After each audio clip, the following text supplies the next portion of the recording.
अस्सलाम वालेकुम। Today our topic is about transport in human and plants, which is model lecture of chapter 2। Chapter 2 का ये model lecture है और इसमें हमने डिस्कस क्या क्या करना है।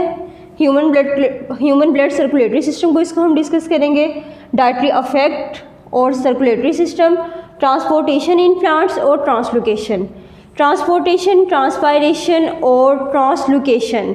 आज हम इन सारी टर्म्स को डिस्कस करेंगे कि इनमें क्या क्या डिफरेंस हैं। बोलने में हमें काफ़ी हद तक सेम लग रहे होते हैं वर्ड्स, ट्रांसपायरेशन, ट्रांसलोकेशन, ट्रांसपोर्टेशन, ये सब, इन सबको अब हम यहाँ पे डिस्कस करते हैं ब्रीफली कि ये क्या क्या वर्ड्स हैं और इनके आगे क्या मीनिंग्स बनते हैं।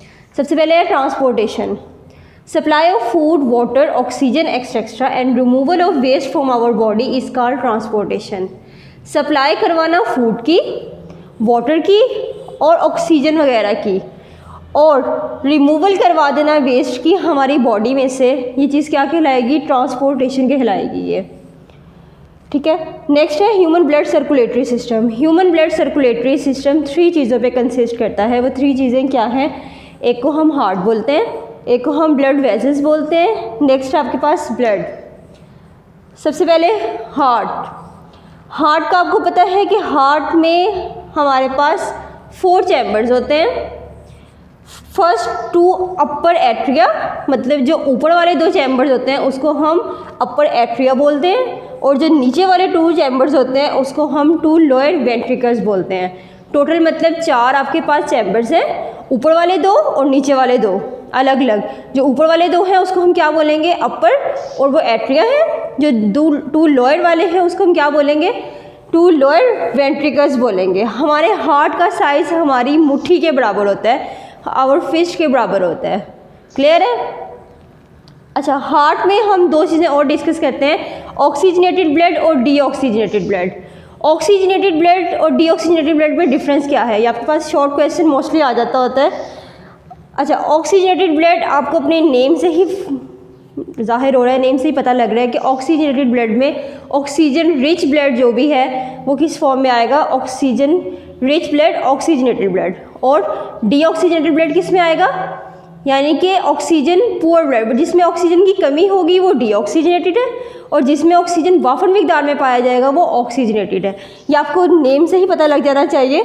डीऑक्सीजनेटेड यानी कि लो ऑक्सीजन या नॉट रिच ऑक्सीजन, और ऑक्सीजनेटेड में रिच ऑक्सीजन।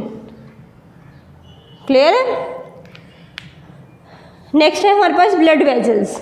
ब्लड वेजल्स में हमारे पास ये 3 चीज़ें आ जाती हैं, arteries, capillaries and veins. Arteries हम शरियानों को कहते हैं, जो हमारी शरियानें हमारे बॉडी में पाई जाती हैं। जैसे उनका काम क्या होता है?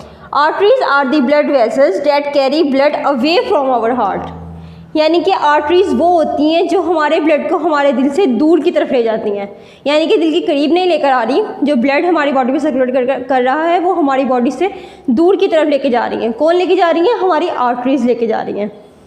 Next capillaries. Capillaries are the smallest blood vessels. बहुत छोटी छोटी ब्लड वेसल्स होती हैं जिनको हम क्या बोलते हैं? कैपिलरीज बोलते हैं। नेक्स्ट है वेन्स, यानी कि हमारे अंदर रगें जो होती हैं उनको हम वेन्स बोल रहे हैं। और वेन्स का क्या है? Veins are the blood vessels that bring blood back to the heart. यानी कि वेन्स ऐसी ब्लड वेसल्स हैं जो कि हमारे हार्ट की तरफ ब्लड को वापस लेकर आ रही हैं। अब यहाँ डिफरेंस देखें, कैपिलरीज में क्या था, आर्टरीज में क्या था कि ब्लड वेसल्स ऐसी थी जो कि ब्लड को अवे फ्रॉम दी हार्ट लेके जा रही थी, दिल से दूर की तरफ लेके जा रही थी। और वेन्स क्या थी? जो कि हमारे हार्ट से ब्लड को अपने पास लेकर आ रही हैं। एक दूर लेके जा रही है और एक करीब लेके जा रही है। ये डिफरेंस आप लोगों ने याद रखना है एक दूसरे का आपस में। नेक्स्ट है diet affects our circulatory system. Diet कैसे अफेक्ट करेगी हमारे सर्कुलेटरी सिस्टम को? इसमें सबसे पहले है हार्ट अटैक।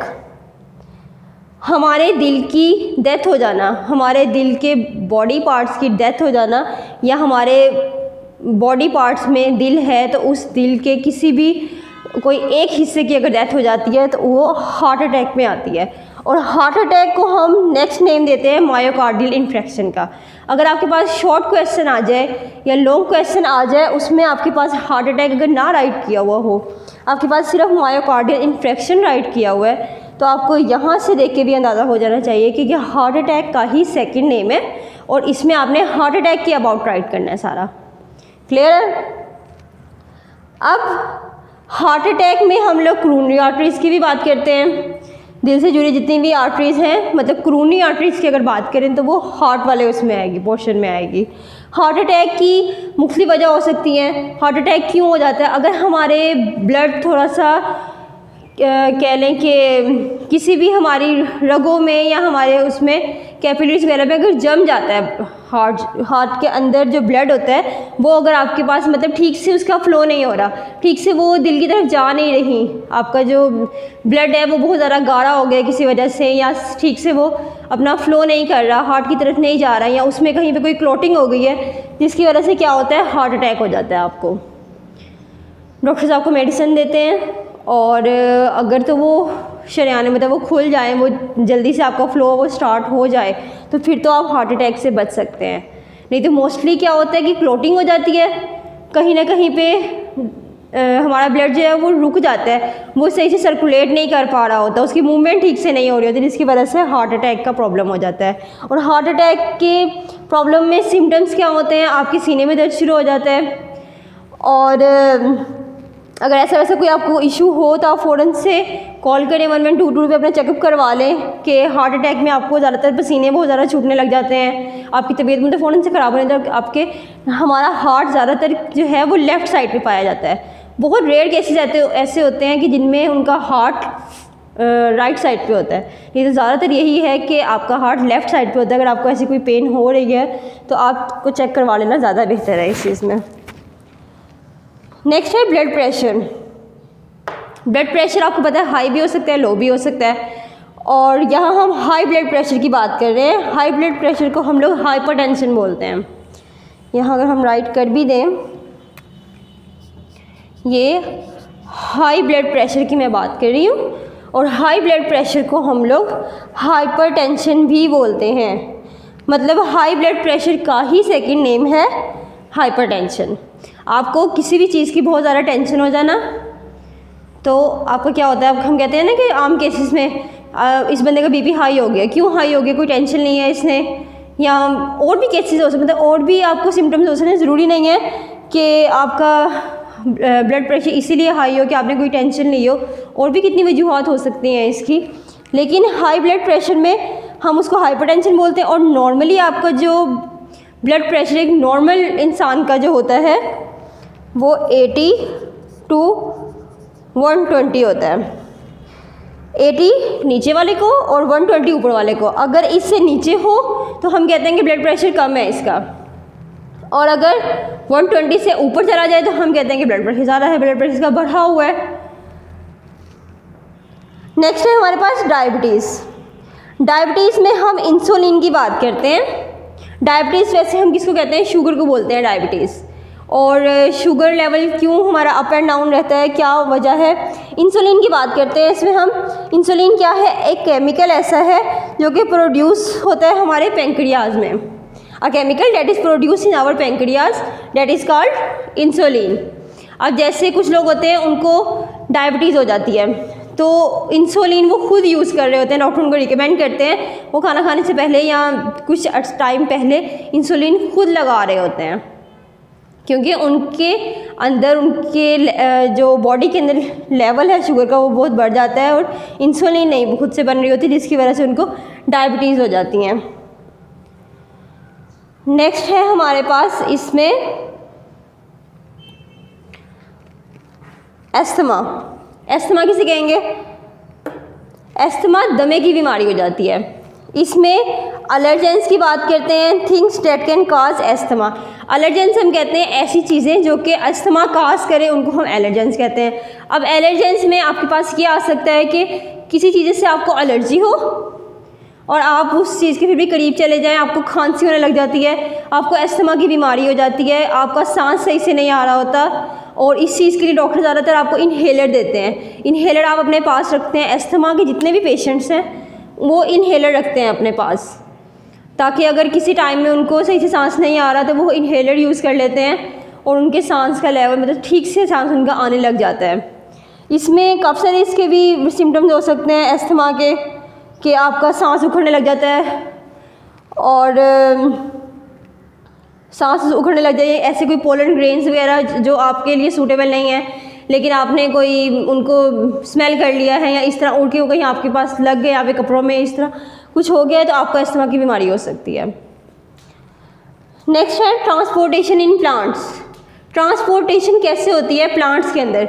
यहाँ पहले हमने डिस्कस कर लिया, किसमें, ह्यूमंस में डिस्कस कर लिया कि ह्यूमन में हम उसको सर्कुलेटरी सिस्टम बोल रहे होते हैं कि ब्लड एक जगह से दूसरी जगह कैसे जा रहा है, कैसे वापस आ रहा है, क्या होता है उसमें, ये था ह्यूमंस में डिस्कस किया हम लोगों ने। अब हमने डिस्कस करना है प्लांट्स में कि ट्रांसपोर्टेशन इन प्लांट्स कैसे होती है।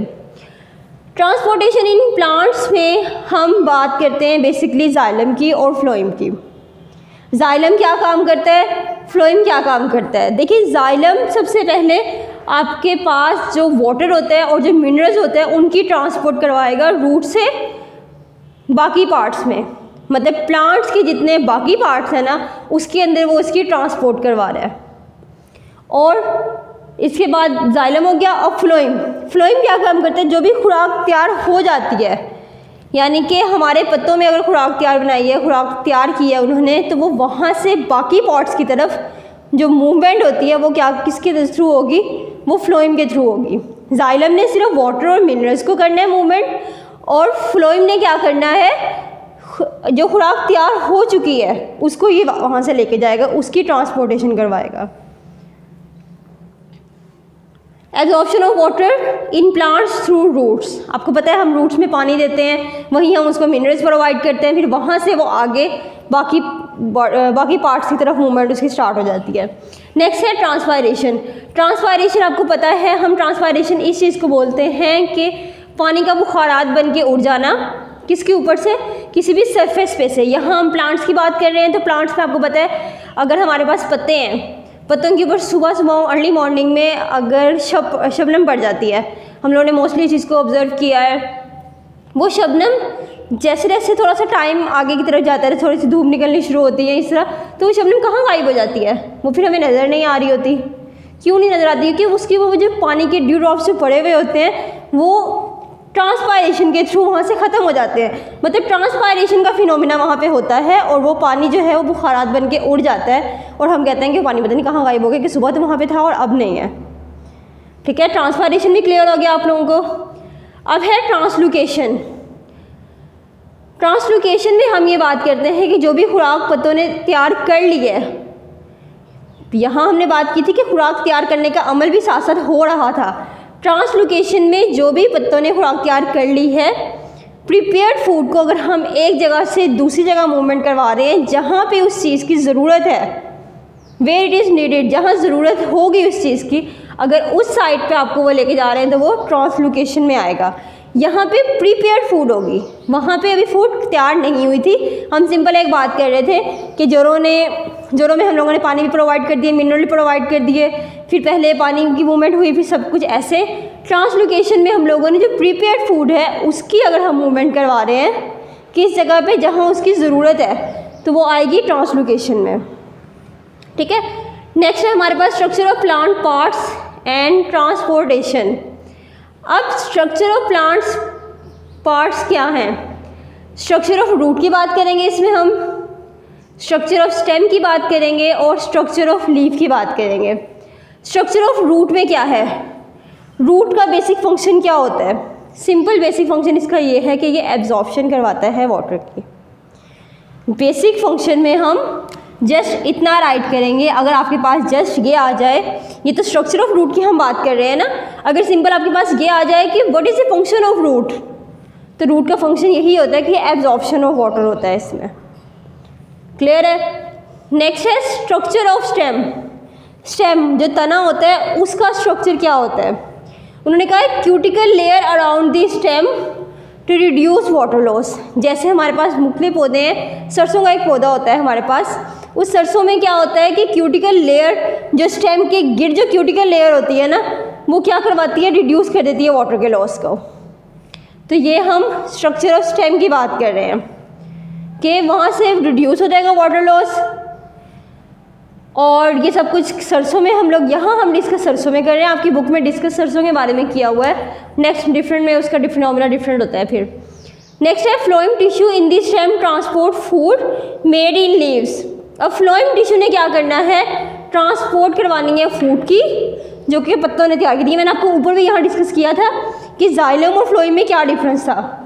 अब यहाँ देखिए इन्होंने फ्लोएम की बात की है, तो वही बात आ गई जो मैंने ऊपर बताई थी आपको कि ट्रांसपोर्ट करनी है फूड की मेड इन लीव्स, जो कि लीव्स ने अपनी खुराक जो खुद तैयार की है उसकी ट्रांसपोर्ट।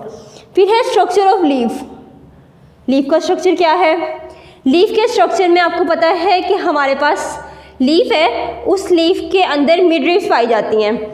जैसे फॉर एग्जांपल आपके पास एक पत्ता होता है कुछ इस टाइप का, आपके पास यूँ एक पत्ता है अगर इस तरह का, तो इसमें क्या होती हैं, ये जो मिडरीव्स पाई जाती है ना। अब ये पत्ते का एक साइड है, मतलब ऊपर वाली साइड दिखा रही है, अगर नीचे वाली साइड भी हो तो इसमें मोर देन 200 स्ट्रोमेटा पाए जाते हैं एक पत्ते में, ये आप देख लें। अब उन स्ट्रोमेटा को हम क्या कहते हैं, इस स्ट्रोमेटा का काम क्या होता है, इसने एक्सचेंज ऑफ गैसेस करवानी होती हैं। Exchange of gases through stromata, मतलब स्ट्रोमेटा का बेसिक मीन यही है कि एक्सचेंज ऑफ गैसेस होती हैं आपके एक पत्ते के अंदर। ये पत्ते का समझे ऊपर वाला व्यू है, और लेटरल व्यू में भी यही कि 200 मोर देन स्ट्रोमेटा पाए जाएंगे यहाँ पे। यहाँ तक आपका चैप्टर क्लियर है यहाँ पे। अच्छा, अब आपने इसमें काम क्या करना है, नेक्स्ट आपके ब्रेनस्टॉर्मिंग में क्वेश्चन है how is the structure of capillaries related to their function. इस चैप्टर में से ही आप लोगों ने इस क्वेश्चन का आंसर देना है। यहाँ पे ही आपको इसको सारे को एक दफ़ा रीडिंग करेंगे, रीड आउट करेंगे अच्छे से, तो आपको इसका आंसर मिल जाएगा, जो कि आप मुझे होमवर्क में सेंड भी करेंगे, बताएंगे मुझे इसका आंसर, ठीक है। बाकी डायरी आपकी नेक्स्ट क्या प्लान हम करेंगे, क्या आपकी डायरी है, सेकंड चैप्टर आपका कंप्लीट होगा, आप लोग अच्छे से इसको याद करेंगे सेकंड चैप्टर को, और इसको लिख के भी देखेंगे, ताकि जो चीज़ हम एक दफ़ा लिख लेते हैं वो सबको अच्छे से याद आ जाती है, फिर सिर्फ भूलती नहीं है, ठीक है। ओके, अल्लाह हाफिज़।